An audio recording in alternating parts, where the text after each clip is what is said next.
So you saying you don't steal from artists is what you saying? Never. So how does a narrative like that happen with so many different people? Sorry, I can no longer help you guys. Soon you will all be gay and happy. You are all now left under leadership of Puffy Daddy. Report to the nearest rainbow. Dinner Thieves in theaters January. I feel like all these years you've been the only one calling this out. I look like I've been the crazy guy for a long time. They said you're a hater. They said you're crazy. You do this, yeah, and now everybody's complaining. My ass is hurting. There's all this shit that's coming.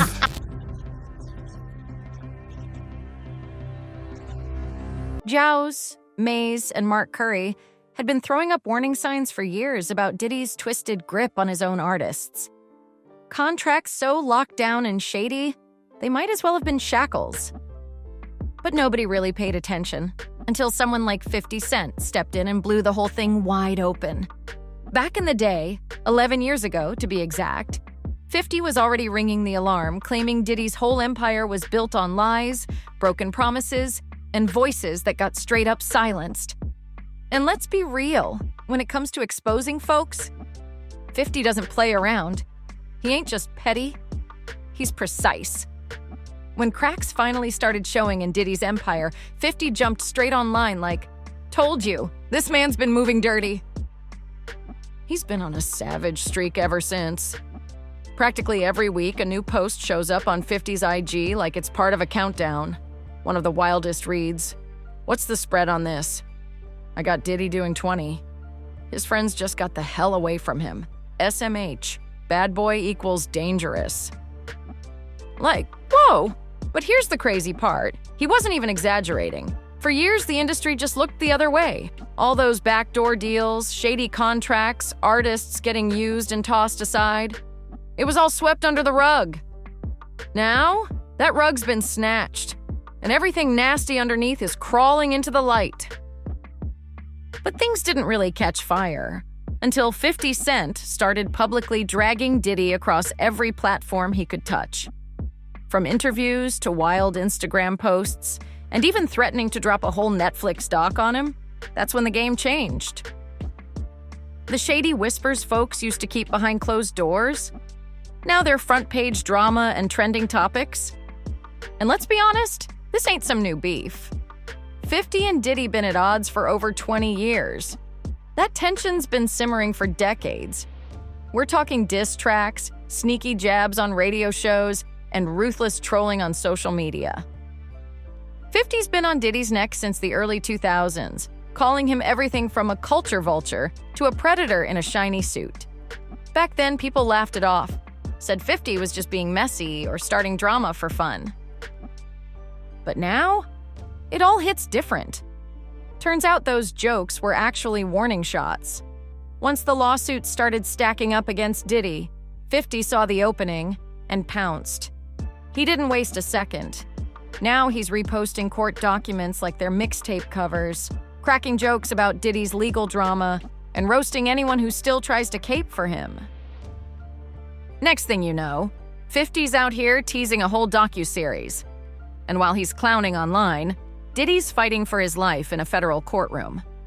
And get this, during the trial, one of Diddy's own former assistants, Capricorn Clark, took the stand and spilled everything. She didn't hold back, testifying that Diddy had violent, erratic outbursts, and even hinted at gun threats after she did a press run with 50 Cent. Like, what? This beef wasn't just music industry drama, it was personal. Diddy clearly saw 50 as a serious threat long before the lawsuits and headlines ever hit. But what really makes 50's attacks sting? It's not just the memes and trolling. It's that there's real truth behind the punchlines. Diddy's history with artists has been messy for years. And the receipts? Endless. Let's break it down. 112 aired him out over unpaid royalties. Mace said he was trapped in a baby deal, and Diddy straight up refused to hand over his publishing. The LOX, they had to threaten him on live radio just to get their masters back. And Mark Curry, he wrote a whole book detailing how Diddy played him dirty. This isn't a one-off scandal. It's a straight-up pattern. Artists under Diddy don't thrive. They fall off. And that's where 50 Cent steps in. Loud, rich, unfiltered, and fearless. He's not scared to say the stuff other celebs whisper about behind the scenes. That Diddy didn't just exploit a few people. He built his whole brand off treating artists like disposable tools. Sure, some say 50 is just using the chaos to boost his name. Maybe. Yeah, 50 gonna do what 50 does. We all know he lives for a messy headline and a viral moment. But let's not pretend he's just making this stuff up. When the court cases, witness testimonies, and full-blown public meltdowns all start stacking up, that's not trolling anymore. That's reality finally slapping Diddy in the face. And 50? He's just the loudest one in the room laughing while it all comes crashing down. But here's the truth. Way before the lawsuits, before the raids, and before 50 ever became the king of clapbacks, Diddy's name was already swimming in controversy. Not because of his chart-topping hits or Grammy wins, but because of how he ran things behind the scenes. His whole empire? It started off grimy. Flashback to the early 90s. Diddy was that slick kid straight out of Uptown Records. He was fly, he had vision, and in '93 he flipped the game by launching Bad Boy Records. Within months, he signed Craig Mack, then Biggie. Boom! The label exploded. Hit after hit, music videos on rotation, and the flashiest fashion in the game. Bad Boy had the streets and the charts on lock. To the public, Puff looked like a genius. But behind the shine, there was always something off. A pattern that got harder and harder to ignore. Artists under Diddy would rise quick, but fade even quicker. They came in hungry, full of raw energy, and once Diddy got them sounding polished and radio-ready, it was a wrap. The second the buzz died down, these artists vanished. No promo, no push, just silence. No backup, no real cash, and absolutely no ownership. That's how it went down for most of Diddy's artists. Take Craig Mack, for example. The man literally launched Bad Boy into the spotlight with Flava in Ya Ear. But right after that major hit, he basically vanished from the scene. Word is, he was frustrated with his contract and the way Puff played favorites, especially once Biggie started blowing up. It was like Craig got pushed to the side the second Puff found his golden ticket. Then came Black Rob. The guy gave us the legendary banger, Whoa! A straight classic. But did that translate into long-term success? Not even close. Black Rob ended up broke, in poor health, and publicly calling out Bad Boy in interviews for leaving him high and dry when life got hard. It was heartbreakingly real, and all too familiar. And even Biggie wasn't protected from the mess. Behind the scenes, rumors were flying that his business situation wasn't solid either. People close to Biggie have quietly said that his estate didn't see nearly the kind of money it should have, considering how massive his legacy became. And his own mother? She's never held back. She straight up hates Diddy and anyone who had a hand in how things were handled. But it didn't stop there. Far from it. From Total to 112, Faith Evans to Danity Kane, the cycle kept repeating. Signed to Bad Boy, shine for a second, then poof, nothing. It was like an assembly line of forgotten stars. And by the early 2000s, people had enough. That's when the public started clapping back. And it all really kicked off with Mace.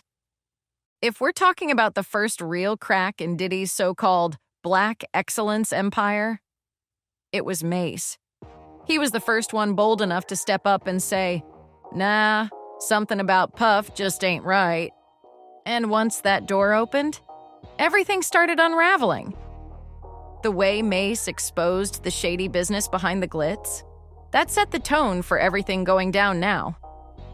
He pulled back the curtain, and once the truth started leaking, it never stopped. But before things got messy, Maze was that guy in the late 90s. Smooth voice, clean image, always right next to Puff in those shiny suits, killing the charts. He gave Bad Boy that polished commercial edge they needed to dominate radio. But then, bam! he suddenly dipped out of the game in '99. Fans were confused. Nobody knew what really happened. Turns out Mace wasn't just walking away from fame. He was escaping Diddy. Years later, Mace revealed he felt spiritually drained, mentally exhausted, and financially robbed. He wasn't being dramatic. He was being real. He even claimed he had to loan money to Puff. And when it came to his publishing rights, he begged Diddy to sell them back, offered $2 million, more than what he ever got paid. And what did Diddy say? Nah. He turned it down like it was nothing. Then, with no shame, Puff sat on The Breakfast Club and had the nerve to flip the script saying, Mace still owed him? Like, what? But Mace didn't stay quiet. He made noise, in the boldest way possible. In 2009, he rolled up live on Diddy during a radio interview with legal papers in hand, ready to fight back. And Diddy? He actually signed them right there on air. But surprise, surprise, the release was only partial. Diddy gave him just enough to look good on camera while still keeping control behind the scenes. Then, in 2020, Diddy got up on that stage talking real big, preaching about Black excellence and uplifting Black artists like he was the second coming of Malcolm X. But Maze? He wasn't buying none of it. He clapped back hard, saying, You keep screaming Black excellence and love, but I know the truth. You sold me out. And that hit different, because Mace wasn't just airing out personal beef. He was putting the whole industry on notice. What made his words cut deep was that they exposed a pattern, one that people had been ignoring for way too long. He basically said, everyone praises Diddy like he's a genius mogul, but behind the scenes, artists are broke, trapped in contracts, and begging for a piece of what they helped build. That pulled the mask all the way off. Not long after that, the LOX stepped up and shared their own war stories. Picture it, 1996. The LOX, Jadakiss, Styles P, and Chic Louch just got signed to Bad Boy. But here's the thing. They were raw street spitters with grimy bars and rugged energy. Meanwhile, Bad Boy was pushing flashy suits, tight choreo, and clean radio hooks. You could already feel the collision coming. The LOX were getting boxed in, watered down, and they weren't feeling it. By 1999, the pressure had built up. They were done pretending. They wanted off Bad Boy and onto Rough Riders, where they could actually be themselves. But did he? He wasn't letting go easy. He locked them in contracts so tight they may as well have come with handcuffs. So what did the LOX do? They took it public, went straight to the streets and the airwaves to call Puff out. And that's when things really started to heat up. The LOX didn't just sit back and take it, they went off. They hit the radio waves hard, pulling no punches. They wore Let the Locks Go shirts, called Diddy out by name, and told everyone who would listen that Puff was robbing them blind. They said it straight. Diddy was snatching their publishing, strangling their creativity, and holding their careers hostage. It got so wild, they had to confront him live on Hot 97, and trust that moment was tense. Looking back, Jadakiss even admitted they couldn't fight this dude in court. Puff had deep pockets, a fleet of lawyers, and industry connections for days. So instead of playing the legal game, they flipped the script. They took it straight to the people. And guess what? It worked. The public pressure got so intense that even the Rough Riders had to step in and save the day. They bought the LOX out of their Bad Boy contract for a multi-million-dollar deal. $2 million plus royalties from Jadakiss's solo album. That's how deep the trap was. Just to get their freedom, it took a whole movement and major money. And while Jada later admitted Puff could have made things even messier, the scars were already there. That bitterness? It didn't go away easy. But the LOX did more than save themselves. They set a blueprint. They showed other artists that even when you're going toe-to-toe with a music titan like Diddy, you can still fight back. Other former bad boy artists started stepping forward too, like Mark Curry. If you forgot who he is, let's jog your memory. He was one of the original bad boy soldiers, featured on that classic Bad Boy for Life track, back when Diddy had everybody rocking shiny suits, popping bottles, and throwing money like it grew on trees. But behind that glitter, Mark had a lot to say, and he didn't hold back. But when the cameras stopped flashing and the hype faded, Mark Curry saw the real face of the industry, and it was ugly. Unlike so many others who vanished into silence, Mark decided to speak up, and not just with words, but with fire. In 2009, he dropped a tell-all book titled Dancing with the Devil: How Puff Burned the Bad Boys of Hip-Hop. And let's be clear, this book wasn't just revealing, it was explosive. Mark turned into the original receipts guy before that was even a thing. He spent nearly a decade watching how Diddy ran things, and when he'd had enough, he put everything on blast. He claimed Diddy had his hands in everything. Even if Puff didn't write a single lyric, he'd still slap his name on the track and scoop a chunk of the publishing money. According to Mark, you could write a hit, and Puff would be like, "Cool story, I'm taking 40%. And those fancy chains and Bentleys they flashed in the videos, mostly rented. Meanwhile, the artists, they were getting charged for everything: studio time, hotel stays, flights, food. So when the checks finally came in, it was crumbs.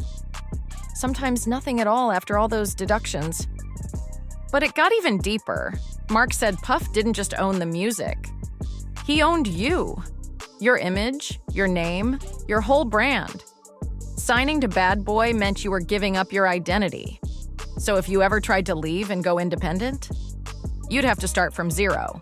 No name, no catalog, no clout. To put it plain and raw, Mark described Bad Boy as a shell game. A flashy front built to hide the contracts designed to drain dreams and trap talent. But here's the thing. Mark's book wasn't just some angry rant. It was a blueprint, a warning, a survival guide for future artists caught in the industry trap. He wasn't being bitter. He was being strategic. Mark said he wrote Dancing with the Devil to stop the next generation from ending up broke, locked up, or worse. And he knew the risks. That's why he even said, on record, if anything ever happened to him, it was probably Puff that did it. That's how serious it was. And what's wild? Mark was dropping all this back in 2009, way before the lawsuits, way before the headlines. He was ahead of the curve, pointing out the same shady moves that people are only now starting to piece together. Fast forward, and you got Maze stepping up, talking about twisted publishing deals. The LOX? They had to wage war just to get out of their contracts. And 50 Cent? He didn't sugarcoat it. He flat out called Diddy's deals enslavement. So yeah, Mark was sounding the alarm way before it was trendy to expose industry snakes. And let's keep it real. Say what you want about 50 Cent, but when it comes to calling out foul play in the game, that man's got a radar for BS. He sees through the smoke before anyone else even smells the fire. When 50 started clowning Diddy for his shady deals, it wasn't random. It came from a trail of broken promises, silenced voices, and artists who were left out in the cold. From Mark Curry's tell-all, to the LOX's public battles, to Mace begging just to own his own work, the truth's been there, plain as day. People didn't want to see it. The warning signs were right there, but they were too hypnotized by the glitz, the yachts, the champagne showers, and those all-white parties packed with A-listers and flashing cameras. But behind the Bentleys and the ice, there was a whole different story, one of control, manipulation, and straight-up exploitation. The kind of hurt money can't hide. 50 Cent ain't the first to say it, but he might be the loudest. And sometimes, that's exactly what it takes to snap people out of the fantasy. Because Mark Curry tried to warn us. He said the system was broken, that artists weren't being empowered, they were being drained. Bad Boy wasn't some brotherhood. It was a money-making machine chewing up talent and spitting them out. When Mark dropped Dancing with the Devil, people brushed it off. Said he was bitter, jealous, just another ex-artist mad at the game.